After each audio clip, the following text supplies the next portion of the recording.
Her family pushed a luxury crib that made her baby sick, so she revealed the brand, defied them all, and forced a recall now. Elizabeth Clayton, called Ellie by friends and family, stood by the window watching her 8-month-old daughter Emma napping under the Japanese maple tree in the garden. The gentle May breeze rocked the baby's bassinet, filling Ellie's chest with a sense of contented happiness. She had once worked as a buyer at an upscale New York department store, but now devoted her days to childcare. As she sipped her coffee, she was certain it had been the most important decision of her life. "Is Emma still sleeping?" Ellie turned to see her husband Michael emerging from his office. His gentle brown eyes showed signs of fatigue, yet they were filled with affection. His job as an engineer at an information technology company kept him busy, sometimes tying him up in lengthy video conferences, even on remote workdays. Still, he always made time for his family and readily helped with baby care. Yes, she finally fell asleep. She was crying all night yesterday, so I hope she sleeps soundly today. Michael walked over to the window and put his arm around Ellie's shoulders. "You're doing such a wonderful job. Emma is a lucky child." Ellie smiled, leaning against her husband. Their peaceful moment was interrupted by the ringtone of her cell phone in the living room. Looking at the screen, she saw it was from her sister Vanessa. Ellie sighed. "It's Vanessa again," she said before answering. "I'm sure it's about that fancy baby crib." The conversation with Vanessa went exactly as Ellie had predicted. Vanessa worked as a manager at an upscale brand store downtown and always kept an eye on the latest trends and status symbols. She was asking again about the baby crib she had given to Ellie and Michael. "Ellie, are you using that crib yet? I want to see photos. Upload them to Instagram." Ellie closed her eyes, summoning her patience. "Not yet, Vanessa. Emma still seems to prefer the bassinet." "Still? At 8 months she must have gotten so big. The Elite Sleeper can be used from 6 months to 3 years. It's really popular among celebrity moms." "I know, but Mom is concerned too. She says it's so disappointing that such an expensive gift isn't being used." Vanessa's voice had a tone of reproach. Ellie looked out the window, narrowing her eyes. "Vanessa, can't you just let us go at our own pace?" After hanging up, Ellie sat down on the sofa and looked up at Michael with a tired expression. "Same conversation again?" Michael asked as he sat beside her. "Yes. Vanessa and Mom seem to think that not using what they've chosen for us is a personal insult." Family relationships had always been complicated. Her mother, Carol, a former high school teacher, was actively involved in local social circles after retirement. She always valued appearances and worried about how others perceived her. Her father, Thomas, had a mild temperament, but tended to follow his wife and Vanessa's opinions. Ellie was always considered the practical one, and sometimes criticized for being too plain. "I got an email from your mother yesterday," Michael said. "They're coming this weekend, your father too." Ellie frowned. "Really? She didn't tell me anything." "Maybe they're coming to see that baby crib," Michael said jokingly. But they both knew the truth. Ellie felt a headache coming on. Her family was loving, but sometimes they didn't respect her choices, especially her mother and Vanessa, who couldn't understand Ellie's tendency to prioritize practicality and safety and always advised her to be more stylish. The phone rang again. This time it was Ellie's best friend, Rachel. Rachel was a former colleague from when Ellie worked at the department store, and one of the few people with whom she had maintained a friendship. "Rachel, I was just wanting to talk to you," Ellie said with relief in her voice. "What's wrong? You sound tired." "It's my family. They're putting pressure on me again about that baby crib." "Ah, the Elite Sleeper. You're still not using it?" Ellie hesitated. "Actually, I don't plan to use it." "Why not?" "I'll explain, but I'd rather talk about it in person." "Okay, how about lunch tomorrow at that cafe?" "Thanks. That would be great." After hanging up, Ellie turned to Michael. From her expression, he could tell something was bothering her. "Everything okay?" he asked. Ellie sank back into the sofa and said, carefully choosing her words, "There's something I need to tell you about that baby crib." Just then, they heard Emma crying from the garden. Michael stood up saying, "Let's talk later," and headed outside. Ellie watched him go, feeling torn between her desire to avoid conflict with her family and her determination to keep her daughter safe. Perhaps talking with Rachel tomorrow would clarify what she should do. At least Rachel would understand. 3 months ago, Ellie's baby shower had been held at her parents' spacious suburban home. Pastel pink and blue balloons swayed in the garden, and delicate finger foods were beautifully arranged on tables amidst gathered friends and relatives. Ellie smiled as she greeted everyone, cradling her growing belly. Then came time for gifts. "Finally, we have something special," Carol announced as Thomas and Vanessa brought in a large box. "This is from all of us." Ellie carefully opened the wrapping paper and found an elegant baby crib inside. The elite sleeper, with its glossy white wood and delicate gold decorations, was undeniably beautiful. "It's perfect for you, sis," Vanessa said with a broad smile. "It matches your minimal interior too, isn't it lovely?" Carol nodded. "It's very popular among celebrity moms right now. That Hollywood actress uses it too. It's a luxury item, so be grateful." Ellie noticed that the price tag had been removed from the box, but she knew this brand's reputation. It probably cost more than half her monthly salary. "Thank you, really," she stammered. "Thank you for such a lovely gift." But deep down, she felt uncomfortable. Why hadn't Vanessa and her parents consulted her and Michael about the simple, practical crib they had already chosen? After the party, while Michael was loading gifts into the car, Vanessa grabbed Ellie's arm. "Thanks for pretending to be happy in front of everyone," she whispered. "I could tell from your face that you didn't like it at first, but trust me, this will make you the envy of other moms." Ellie forced a smile. "I was just surprised. Thank you, really." Back home, Ellie read the instruction manual for the baby crib. There were many descriptions of the luxury materials and innovative design, with phrases like the ultimate sleep experience, chosen by celebrity children appearing repeatedly. However, there was surprisingly little information about safety and material details. "Something bothering you?" Michael peered over her shoulder at the manual. "I don't know," Ellie frowned. "Something feels off." She took out her smartphone and searched for elite sleeper baby crib reviews. Many photos of celebrities and influencers appeared, all proudly showcasing their babies with the same crib. But she found almost no practical reviews of the product itself. The next day, Ellie met Rachel at the cafe. "It certainly looks beautiful," Rachel said, looking at the baby crib photo on Ellie's smartphone. "But it prioritizes appearance over practicality." Rachel shrugged. "It's strange that there's so little detailed information about safety." "You think so too?" Ellie sighed with relief. "I thought I was just being neurotic." "You're a mother. You have every right to be neurotic." That weekend, Ellie and Michael assembled the baby crib. The parts from the box had a luxurious feel, and the assembly instructions were clear. However, Ellie noticed an unnaturally strong smell from the completed bed.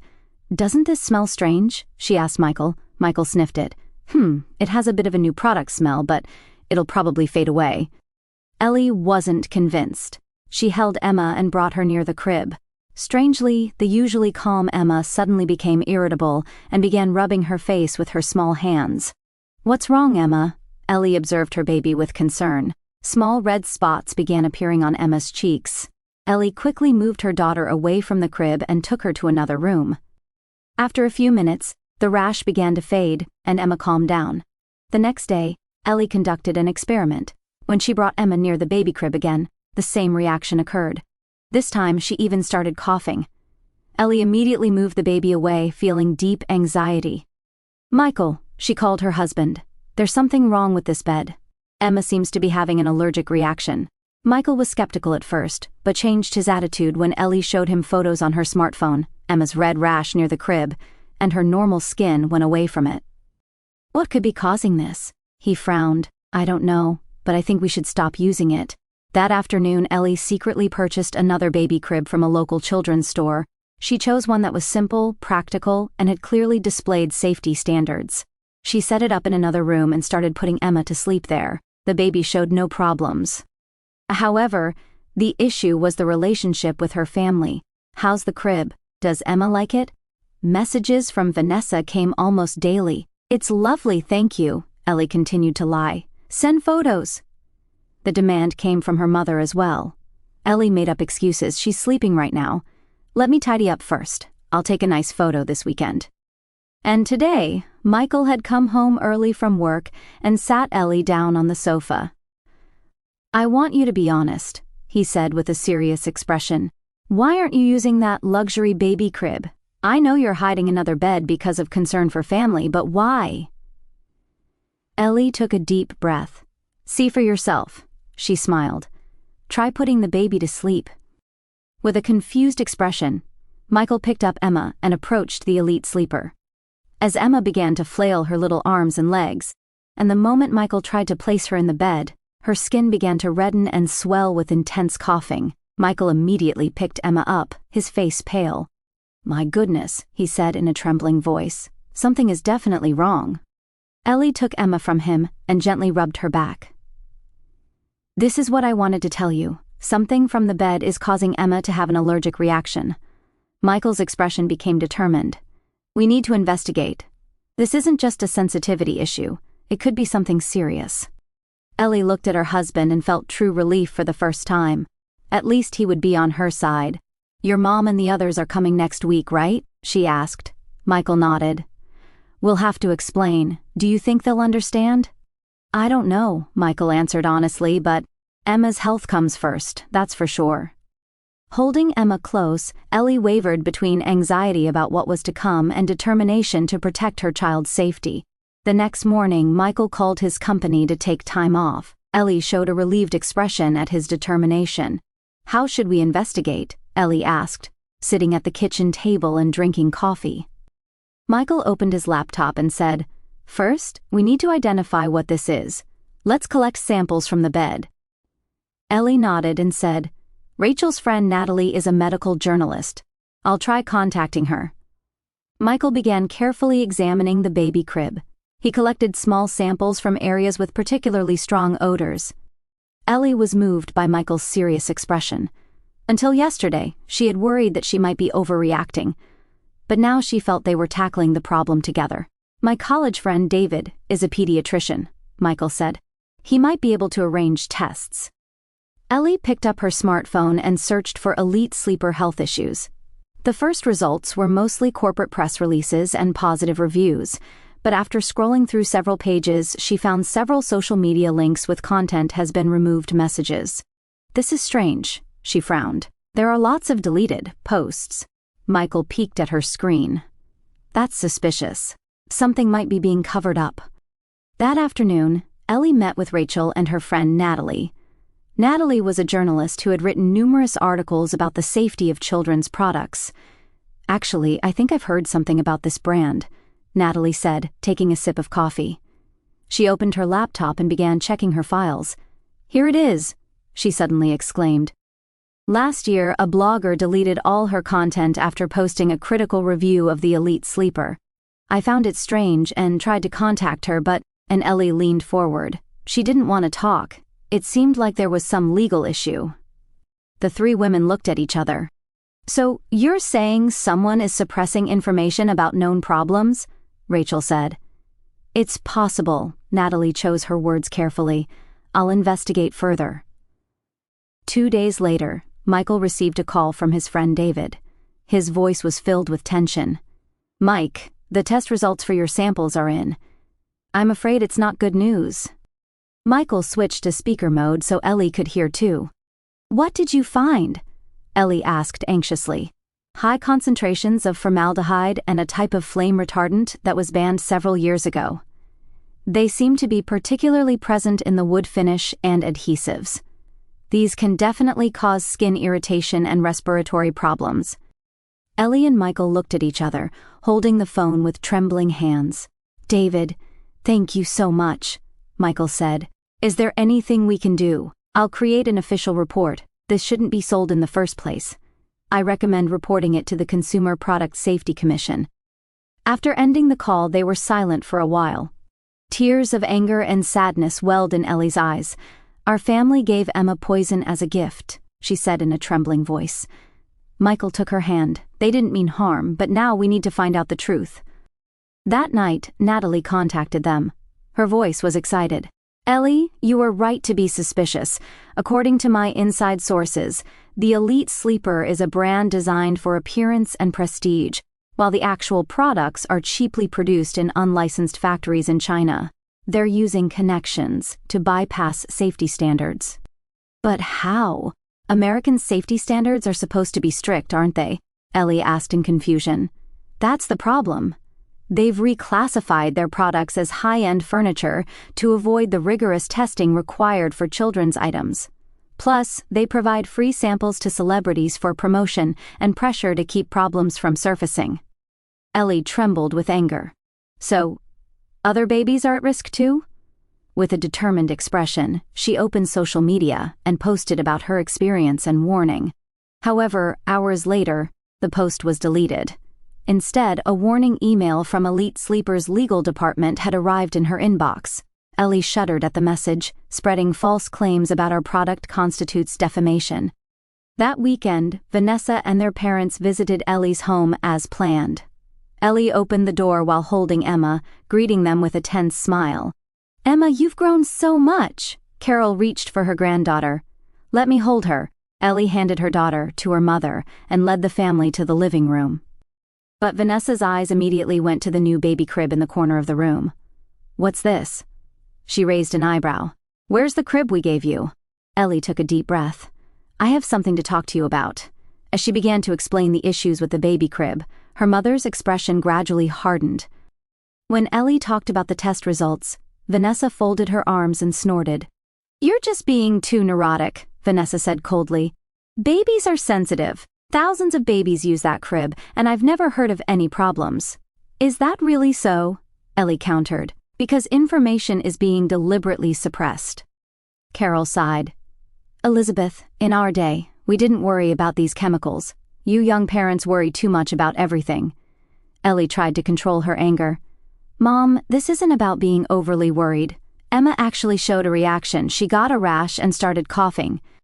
Thomas spoke for the first time.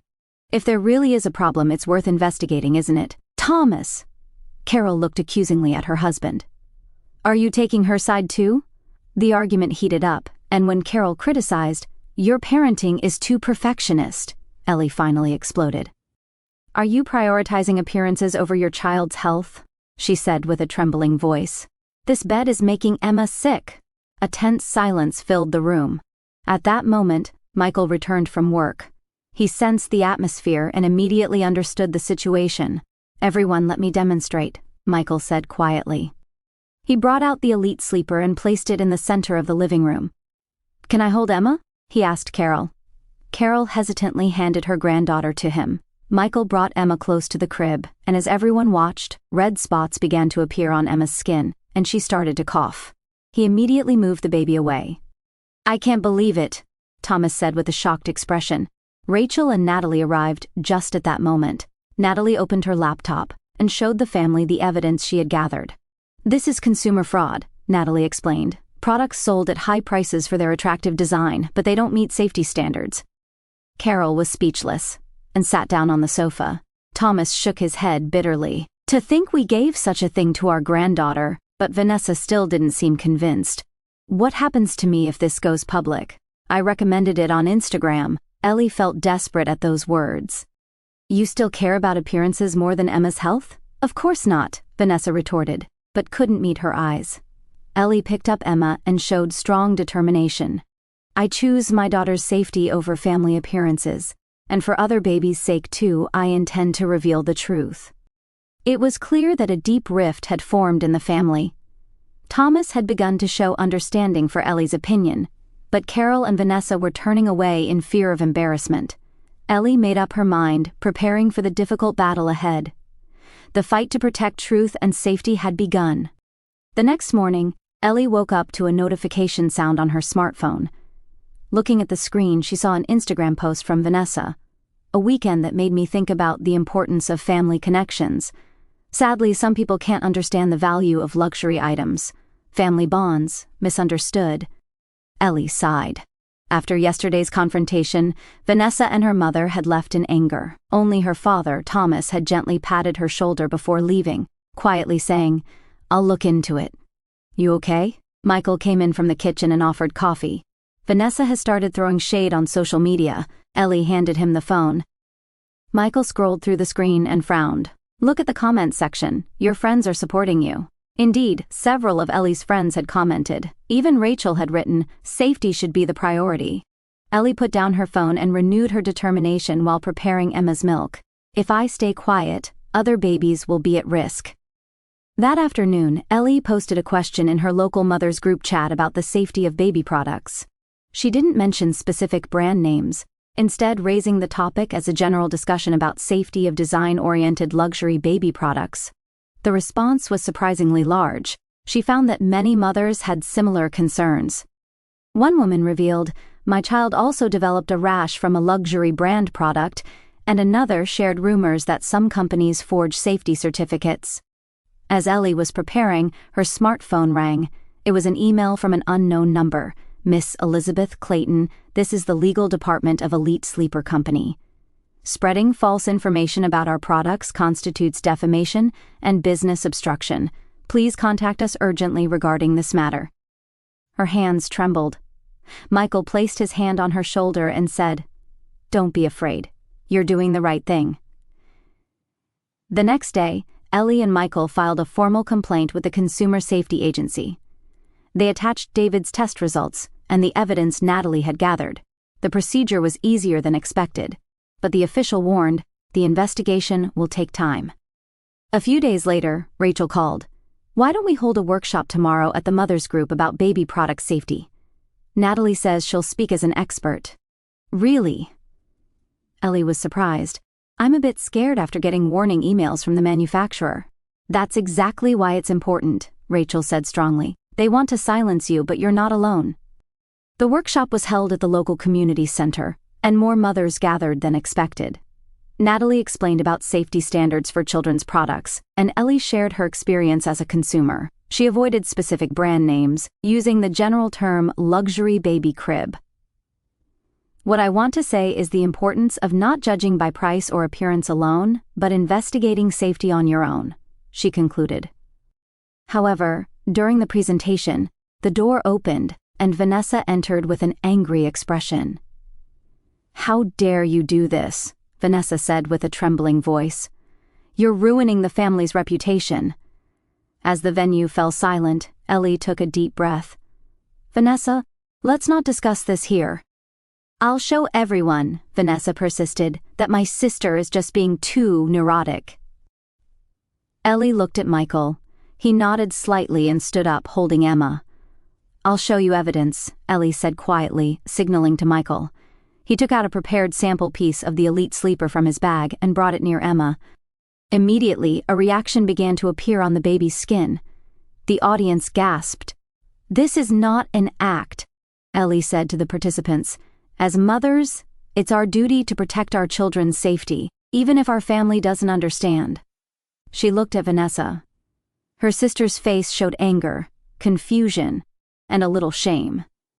"Are you really saying you're selling products that endanger babies?" Vanessa lowered her voice.